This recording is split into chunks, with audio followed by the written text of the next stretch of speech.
If you'd like to introduce yourself, Okay, that would be great. Good afternoon again. My name is Nathan Small. I'm the chairman of the Fort Hall Business Council for the Shoshone-Bannock Tribes in southeastern Idaho. And we're located basically between Pocatello and Idaho Falls, or Blackfoot. And not having a great deal of time to prepare for a presentation, and then I was somewhat surprised today that I was going to be here. So this is what I've prepared.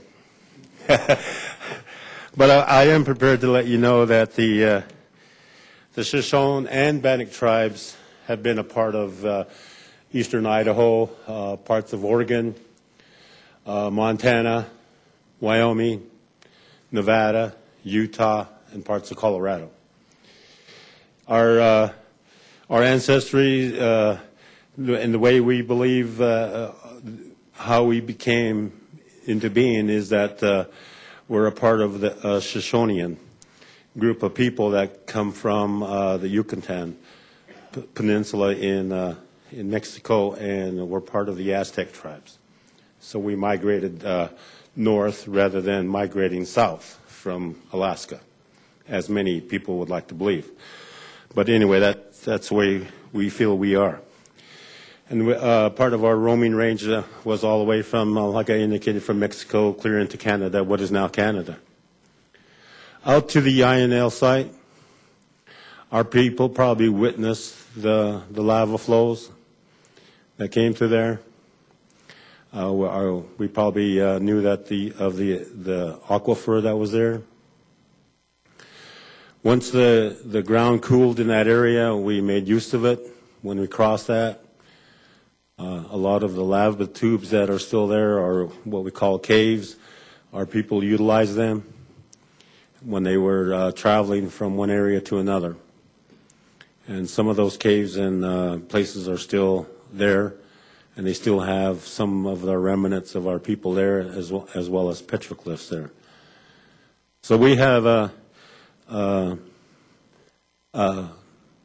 connection to that part of the land, what we call the Idaho National Lab, or the AEC site as it originally came out.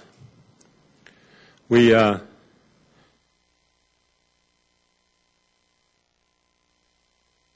as time went along, of course, the United States started building itself up in the east and making its way out west here. And a lot of our people were misplaced or taken from their original areas or taken from their roaming areas.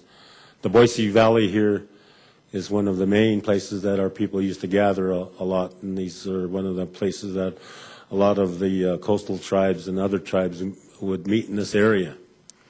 But getting back to the INL, you know, it's during the 50s when they declared it as the Atomic Energy Commission came out and declared that as a site out there, and they built all of those reactors and things like that. A lot of our people weren't involved. Our tribal government wasn't consulted with about that. All we know is that things were happening out there. And we also lost access to that area. We're kind of forbidden because of the security and all of those kinds of things that was coming into place, and we were kind of forbidden for even being in that area. In 1868, the Bannocks and the Shoshones entered into a peace treaty with the United States government. That treaty established several reservations, even a couple here in this area. The only ones that were ratified was the 1868 Fort Bridger Treaty, which established the Fort Hall Reservation. A lot of the people that signed on to that treaty were from the southern Idaho, Utah, Wyoming, Nevada areas. All of our other members of our bands and our people in this area were removed later on and forcibly moved to Fort Hall. But through that peace treaty, we retained a lot of rights. The only thing that I always say that we gave up through that treaty was to live on the Fort Hall Reservation. We kept our rights off the reservation intact. That included a lot of the hunting and fishing, gathering. Some of our ceremonial places are still intact. So we have we really didn't give up nothing out here other than to live on the reservation so that we can enjoy the rights of off the reservation. The reservation was made our permanent home, so we don't have any place else to call our permanent home. We can live elsewhere, but you lose a lot of the rights that was gathered through the 1868 treaty. I'd like to basically fast forward to maybe 1968, about 100 years after that treaty was entered into. I got a job out to the site, INL site. I had a part in loading or unloading the barrels of contaminated waste from the Rocky Flats. You've probably seen a little bit of that picture earlier where the truck was dumping all of the barrels out. Well, at that time we didn't have a truck that lifted up. They put us inside those big trucks, and we rolled those barrels out one at a time into that pit. At that time, we didn't know that we were probably causing a huge environmental mess out there. We'd roll those barrels out, and if one rolled out and broke out, wow, whoa, see how many more we can do of those things. Not knowing that we were creating a big problem here in the future. I didn't work there very long. I worked there maybe about a year and a half, and then I was able to get a job through with Idaho National Lab out at what they call an EBR2 area now. I was trained to be what is called a hot fuel handler, so I handled a lot of hot fuel rods. I had an opportunity to go to Oak Ridge, Tennessee for about 6 to 8 months to learn a lot of stuff about what was going out there, and I seen the Y12 plant out there. Had an opportunity to go to the Idaho National Lab in the Chicago area. So I'm not totally unfamiliar with what goes on out to the INL site. And I, unfortunately, was a part of the environmental problems that we've had right now.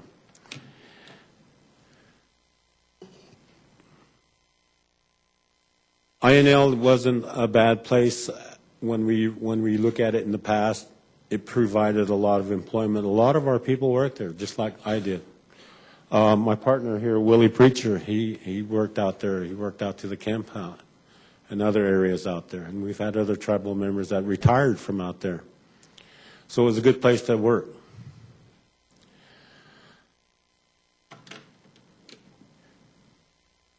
During the 90s, when a lot of things were happening out here that we talked about the shipments coming in, about Idaho becoming the depository area, we, as a tribe, through our leadership back in those days, decided that enough was enough with all of these shipments coming to Idaho, coming out here.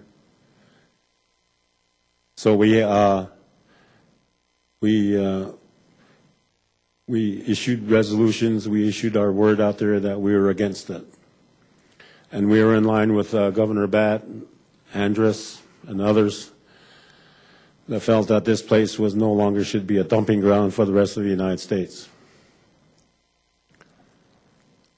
And I guess maybe you didn't hear our voices, but our voices were rang out just like everybody else's.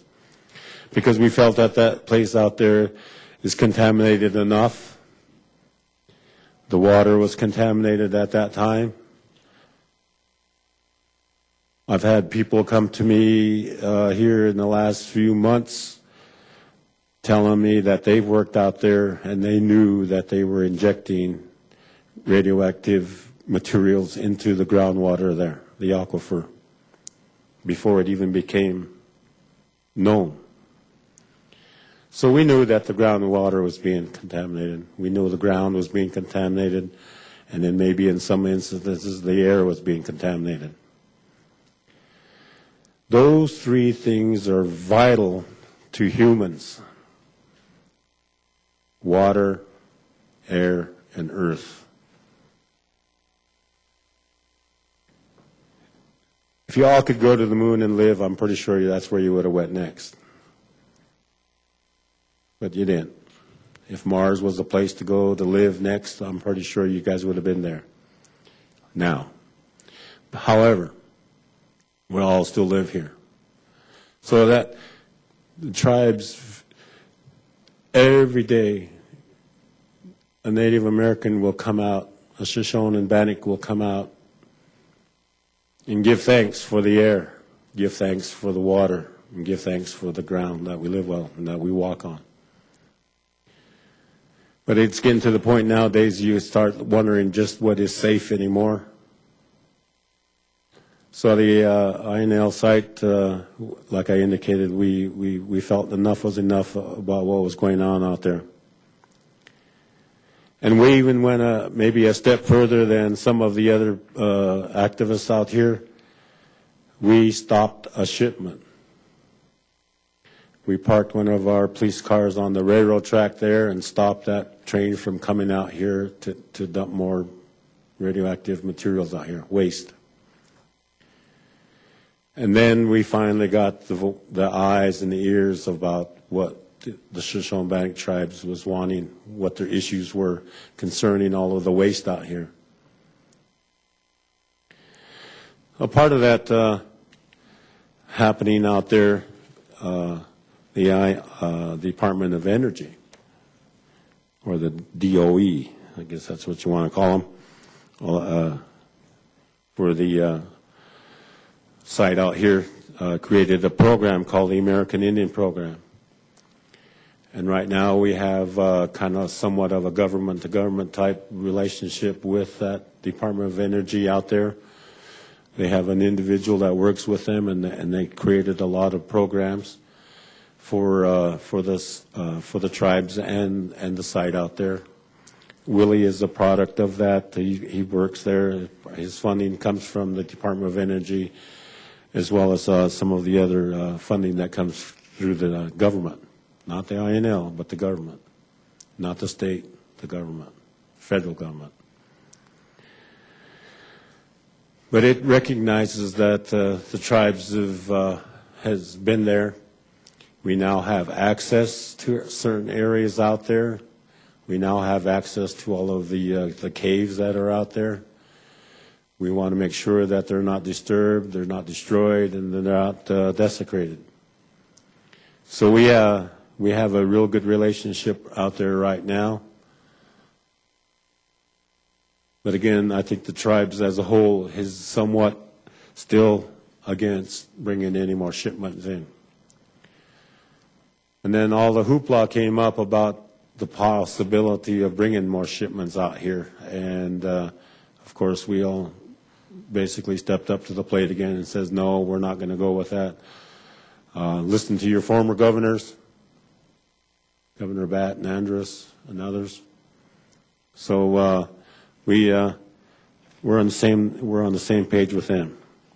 We don't feel that this should be a continuing to dump ground to be a dumping area for the rest of the United States, and what is here should be taken out of here. I don't agree with some of the ways that they call cleanup out there. It's not really a cleanup when you cover it up, when you put a cap over it, you put liners under there, you do those kinds of things. That's not cleanup, that's a cover up. Or it's a storage, then it becomes a storage area. A cleanup is where you take it out and you clean it up and you take it and you take it someplace. So there's not really a lot of cleanup going on out there. There's a lot of cover-up. The removal of the waste is we're really fine with that. We're okay with that, and we continue to support that. So there's a lot of other things that I could probably talk about concerning our relationship with the INL out there. Right now, it seems to be in a situation where we can live with each other, and that is basically through the Department of Energy. So then when this line commission came on, it was like, what about them guys? And what are they going to be doing? And what are they there for? And all this other stuff. And so we made some inquiries, and I guess somehow we got ourselves on board with you to be a part of the line commission. And I appreciate that, and I thank you all for that and for the appointment to this commission. I am going to find it interesting is how we're going to balance new research.